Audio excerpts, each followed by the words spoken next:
Secara objektif, Prancis adalah negara dengan geografi yang istimewa. Dilindungi oleh pegunungan dan laut dari semua sisi, negara ini menikmati iklim yang menyenangkan, tanah yang subur, dan jaringan sungai yang luas. Jujur saja, jika bisa kembali ke masa lalu, saya akan memilih untuk tinggal di sana. Tidak semua negara seberuntung itu. Banyak negara menghadapi tantangan geografis yang begitu signifikan, sehingga kemakmuran dan stabilitas jangka panjang mereka tidak terjamin. Hari ini kita akan menjelajahi mana saja secara geografis 8 negara terburuk di dunia. Jepang, meskipun merupakan ekonomi global terbesar ketiga, memiliki geografi yang kompleks. Lihatlah peta ini. Pada dasarnya, itu adalah gunung besar di tengah samudra. Sekitar 76% wilayahnya sulit diakses. Populasi terkonsentrasi terutama di 3 dataran besar negara ini, Nobi, Osaka, dan terutama Kanto. Di dataran terakhir, tinggal sepertiga penduduk Jepang, meskipun luasnya hanya sedikit lebih besar dari Pulau Prancis. Masalahnya adalah dataran-dataran ini juga merupakan jantung pertanian nasional. Hanya 12% wilayah Jepang yang dapat ditanami, yang tidak cukup untuk memberi makan seluruh populasi. Akibatnya, 60% makanan yang dikonsumsi di Jepang diimpor. Belum lagi energi, karena negara ini tidak memiliki sumber daya alam yang signifikan, bergantung 85% pada luar negeri. Kerentanan ini menjadi jelas selama Perang Dunia II, ketika Amerika Serikat memblokade setengah kapal Jepang, melumpuhkan negara itu dan menyebabkan kelaparan. Selain itu, tidak ada sungai yang benar-benar dapat dilayari di pedalaman yang dapat menjamin transportasi yang efisien. Lihatlah Prancis misalnya, sangat mengesankan bagaimana seseorang dapat mencapai tempat manapun berkat jaringan sungainya yang luas. Namun, di Jepang, semua sungai mengalir langsung ke laut yang tidak terlalu menguntungkan. Situasi ini juga menimbulkan tantangan besar kedua, kurangnya kesatuan. Sudah diketahui bahwa negara ini ditandai oleh perang internal dengan setidaknya 5 ibu kota yang berbeda sepanjang sejarahnya. Dan itu masuk akal. Bagaimana mungkin memerintah suatu bangsa yang terdiri dari 82 pulau, di mana dataran rendah terisolasi satu sama lain, dikelilingi oleh pegunungan yang hanya dapat dilalui dengan membangun jalan yang sangat mahal. Berbicara tentang badai, biasanya tidak berlangsung lama. Tetapi dalam hal geografi yang katastrofik, Jepang menghadapi hampir semua jenis bencana alam yang dapat dibayangkan. Terletak di persimpangan 4 lempeng tektonik, negara ini sering mengalami gempa bumi, sangat sering, lebih dari 2.000 kali per tahun rata-rata. Wilayah kecil ini menyumbang 20% dari gempa bumi terkuat di dunia. Ingat gempa bumi tahun 2011, Fukushima dan semuanya? Nah, itu adalah salah satu dari 5 gempa bumi paling intens yang pernah tercatat oleh manusia dan sejauh ini yang termahal, dengan kerusakan diperkirakan mencapai 423 miliar dolar. Tapi itu belum semuanya. Jepang juga dilanda topan super seperti Hagibis pada tahun 2019 yang merupakan yang termahal dalam sejarah dengan kerugian mencapai 15 miliar dolar.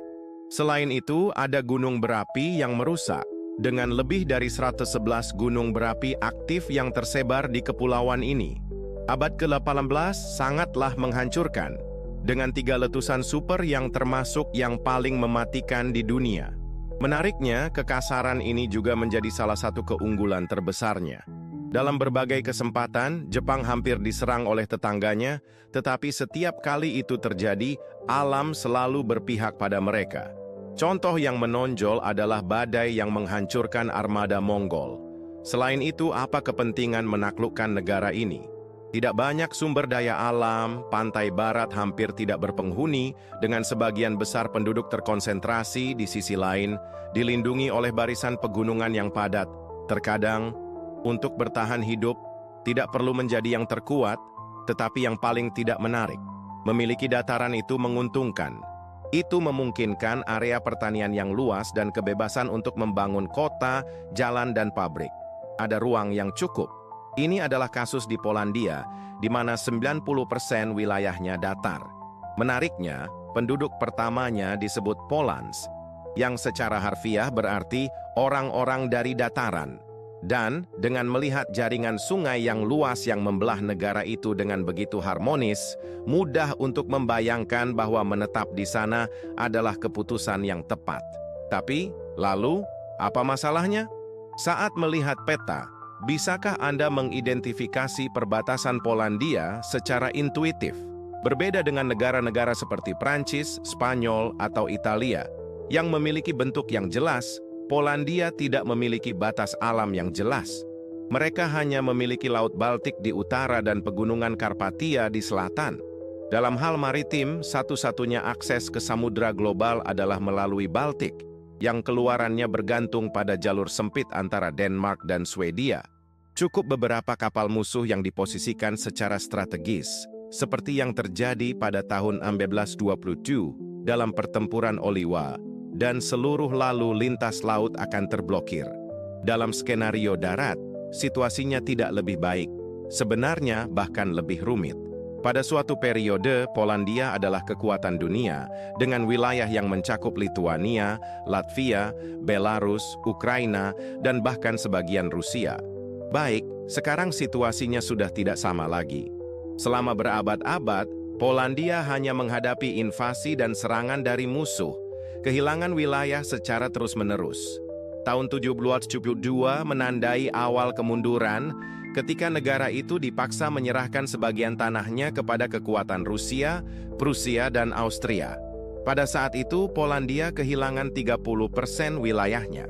2 dekade kemudian, Polandia benar-benar menghilang dari peta, diserap oleh ketiga kerajaan tetangga tersebut. Kondisi ini bertahan hingga tahun 1918 dengan jatuhnya kerajaan-kerajaan tersebut, tetapi Polandia tidak punya banyak waktu untuk pulih. Reich Jerman mencaplok sebagian wilayahnya sebagai bagian dari yang disebut ruang hidup, sementara Kekaisaran Soviet mengubahnya menjadi salah satu koloninya. Hasilnya sangat menghancurkan. Dari tahun 1492 hingga saat ini, Polandia telah terbagi 4 kali. Selain itu, negara ini menghadapi kelangkaan sumber daya alam dan iklim yang kurang menguntungkan, dengan musim dingin yang keras dan musim panas yang ditandai oleh hujan lebat. Semua ini membantu memahami lebih baik karikatur yang dibuat tentang negara ini. Selamat malam dan selamat datang di seperempat jam humor baik televisi Polandia. Sekarang mari kita bicara tentang Iran. Jika Polandia dikenal sebagai negara yang sangat datar, Iran di sisi lain mungkin adalah kebalikannya dengan topografi yang sangat terjal. Perhatikan peta topografi ini. Di barat terdapat pegunungan Zagros yang berfungsi sebagai perbatasan alami dengan Irak, dan di utara terdapat pegunungan Elborz yang melindungi wilayah sekitar Laut Kaspia. Rangkaian pegunungan ini membentuk penghalang yang melindungi jantung Iran, tetapi juga mengisolasi penduduknya. Negara ini memiliki tidak kurang dari 80 kelompok etnis yang berbeda, masing-masing berbicara dengan bahasa daerahnya sendiri. Keragaman ini adalah salah satu tantangan besar Iran. Terletak di jantung Asia, negara ini adalah titik pertemuan berbagai budaya. Oleh karena itu, tidak ada kesatuan genetik, bisa dikatakan. Yang menyatukan Iran adalah agama Islam. Namun bahkan di sana terdapat perpecahan antara Syiah dan Sunni.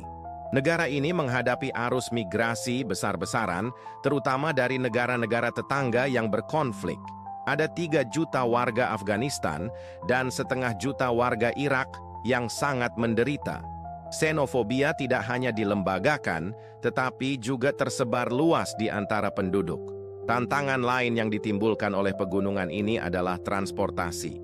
Saat menganalisis jaringan kereta api Iran, terlihat bahwa jaringan tersebut tidak mencakup sebagian besar wilayah. Bayangkan hanya ada 1 jalur TGV, dan itu tidak membentang jauh. Kesulitan dalam menghubungkan negara ini menimbulkan masalah serius dalam pasokan selama konflik. Mari kita ambil contoh perang melawan Irak. Garis depan pertempuran terletak di sini, di dataran Khuzistan, sebuah wilayah yang subur, kaya akan sumber daya air dan minyak. Mungkin tidak terlihat sangat logis, tetapi itu khas Iran. Namun kota terbesar kedua di Irak, Basra, terletak tepat di perbatasan. Tidak mengherankan jika Irak selalu menginginkan wilayah ini. Bagi mereka, mudah untuk mengirim tank dan pasukan, sementara tentara Iran harus menempuh perjalanan sulit melalui pegunungan.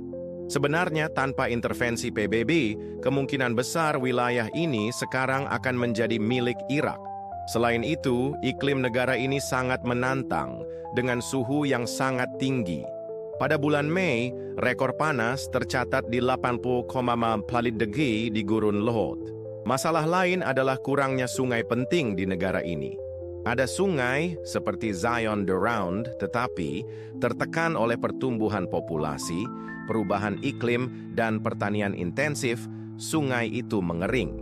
Menariknya, meskipun menghadapi semua tantangan ini, penting untuk diingat bahwa Persia adalah salah satu kerajaan terbesar di dunia, yaitu ekwistant. Di sekitar Iran, ada beberapa negara yang banyak tidak diketahui, semuanya berakhiran istan.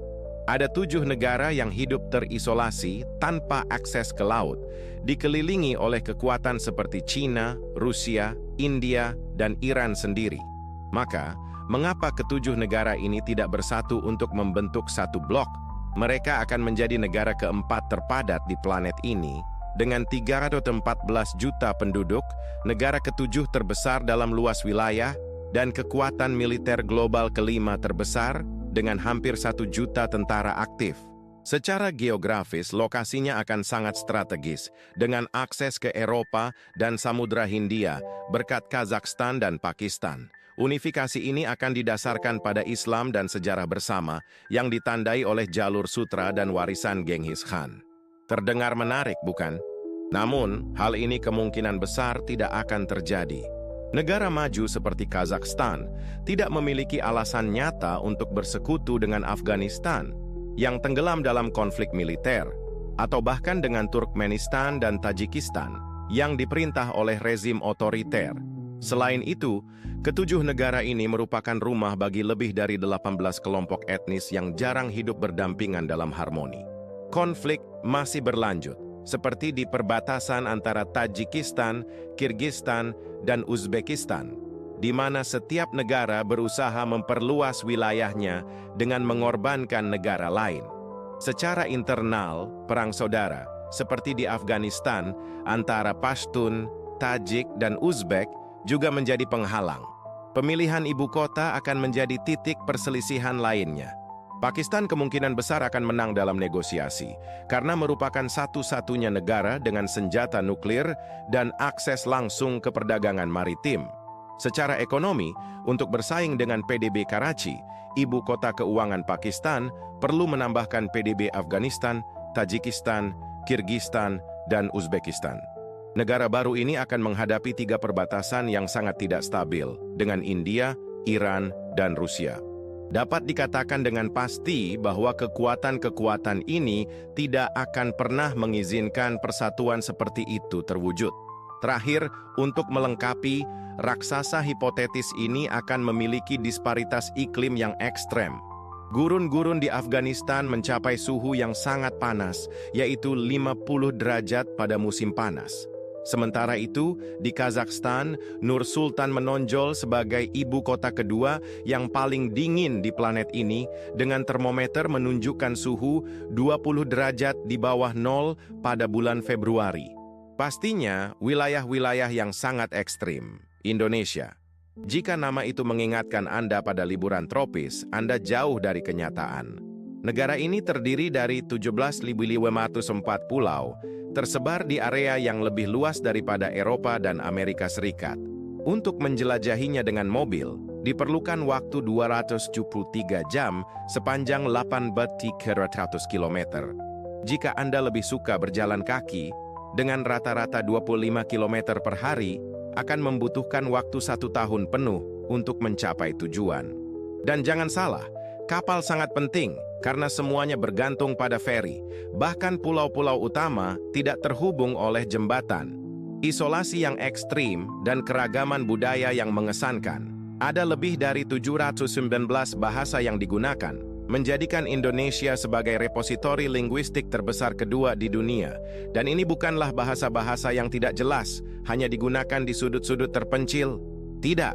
13 dari bahasa-bahasa ini memiliki lebih dari 1 juta penutur, masing-masing dengan alfabet yang sama sekali berbeda. Bayangkan birokrasi administrasinya. Secara agama, bagian timur mayoritas Kristen, sementara bagian barat sangat Islami, menjadikan Indonesia sebagai negara Islam terbesar di planet ini. Ada yang mempraktikkan kepercayaan yang lebih lunak, selaras dengan tradisi lokal, dan ada juga yang lebih konservatif, menciptakan ketegangan di antara kelompok-kelompok. Untuk memperumit situasi, ada perbatasan. Wilayah ini adalah teka-teki yang nyata. Papua terbagi menjadi 2 bagian, Borneo menjadi 3, terpotong di tengah.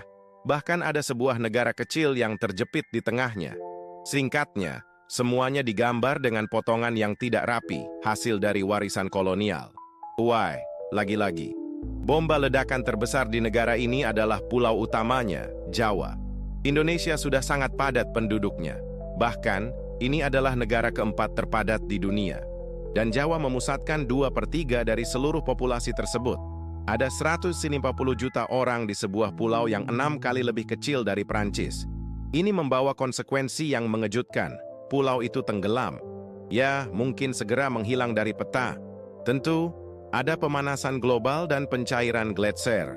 Tapi kepadatan penduduk memaksa pembangunan gedung-gedung berat dan pengambilan air tanah yang berlebihan, yang membuat pulau itu tenggelam ke dalam tanah. Pada tahun 2050, ibu kota Jakarta mungkin benar-benar terendam air, jika tentu saja tidak tersapu tsunami sebelumnya. Itu karena Jawa terletak di persimpangan 2 lempeng tektonik. Gempa bumi dan gunung berapi adalah hal biasa. Di Indonesia, ada lebih dari 500 gunung berapi. Dan yang paling berbahaya, seperti Tambora, Krakatoa, dan Merapi, berada di mana? Tepat, dekat Jakarta, di Pulau Jawa.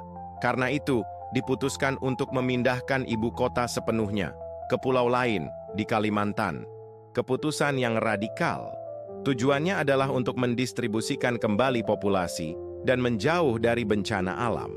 Kota baru harus dibangun pada tahun 2024 dengan fokus pada integrasi teknologi antara kota dan hutan. Sebuah proyek yang benar-benar menarik. Negara-negara dengan bentuk yang unik. Beberapa sekuat apapun menghadapi tantangan unik karena geografinya. Contoh pertama, Rusia, sangat luas secara horizontal. Tapi, pada kenyataannya, 3/4 populasi tinggal di 1/4 bagian barat negara itu. Sisanya? Yah, itu hanya asap di mata. Siapa yang tidak mengalahkan Eropa dalam ukuran? Semua yang tersembunyi di balik wacana.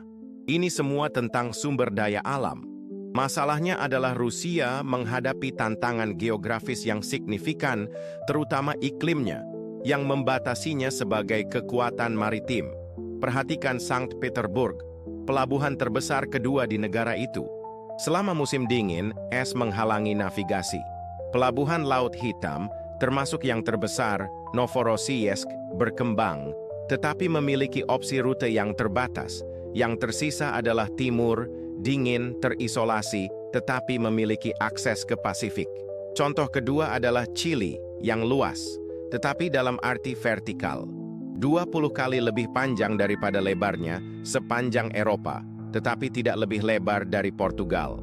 Geografi unik ini secara langsung memengaruhi iklimnya. Utara panas dan gersang, selatan kutub dan lembab, sementara pusat menikmati iklim Mediterania yang ideal untuk pertanian. Kasus ketiga adalah Australia, yang meskipun seimbang, sangat besar. 90% populasi terkonsentrasi di dekat pantai timur karena panas ekstrem dan kekeringan yang mendominasi pusat dan barat. Bukan kebetulan bahwa kanker kulit juga dikenal sebagai kanker Australia. Meskipun ada beberapa konsentrasi di barat, kota-kota utama sangat berjauhan. Jika Anda tinggal di Sydney dan pacar Anda berada di Perth, dibutuhkan 41 jam berkendara untuk menemuinya. Dari Sydney ke Melbourne, terlihat dekat, tetapi masih membutuhkan 9 jam perjalanan. Selain itu, ini adalah negara barat yang sepenuhnya terisolasi dari dunia lain, dari aliran udara, rute perdagangan, dan zona waktu, berbeda dengan bagian lain planet ini. Maka ya, ketiga negara ini makmur. Geografi mereka tidak menjadi penghalang yang tak teratasi bagi pertumbuhan mereka. Mungkin saja menghadapi geografi yang menantang dan beradaptasi dengannya, mengubahnya, jika bukan menjadi keuntungan, setidaknya menjadi faktor yang tidak relevan. Sebuah bangsa yang kuat, mampu memengaruhi dunia, dapat muncul di mana saja. Lihatlah, Kekaisaran Jepang muncul di pulau-pulau yang dipenuhi gunung, Kekaisaran Persia berkembang di jantung pegunungan, dan pencapaian besar Islam berasal dari gurun. Perhatikan Italia, dipotong oleh relief yang megah yang membaginya secara vertikal, terletak jauh dari pusat apapun, namun tetap menjadi mercusuar Eropa dan Mediterania selama berabad-abad. Dan bangsa Mongol, sebuah wilayah yang dingin, tanpa akses ke laut, dengan dataran tinggi bergunung yang luas yang sepertinya ditakdirkan untuk membuat mereka terisolasi, bukan untuk menguasai separuh dunia. Tapi tidak, sejarah manusia dan lingkungannya tidak begitu terhubung secara intrinsik. Jika Prancis tampaknya memiliki batas alam yang terbentuk dengan sempurna, perjalanan sejarahnya menunjukkan bahwa hal itu tidak terlalu penting. Sebuah negara dapat mengambil bentuk apapun yang diinginkannya, asalkan dapat memerintah populasinya dengan efektif. Perhatikan Lesotho, sebuah negara miskin, terkurung di tengah negara lain. Secara geopolitik, ini tidak masuk akal. Seharusnya tidak ada, tapi itu ada. Karena itu adalah kehendak manusia. Contoh-contoh yang kita diskusikan hari ini harus menjadi inspirasi, menunjukkan bahwa meskipun ada kesulitan, kita memiliki kemampuan untuk melampaui batasan alam kita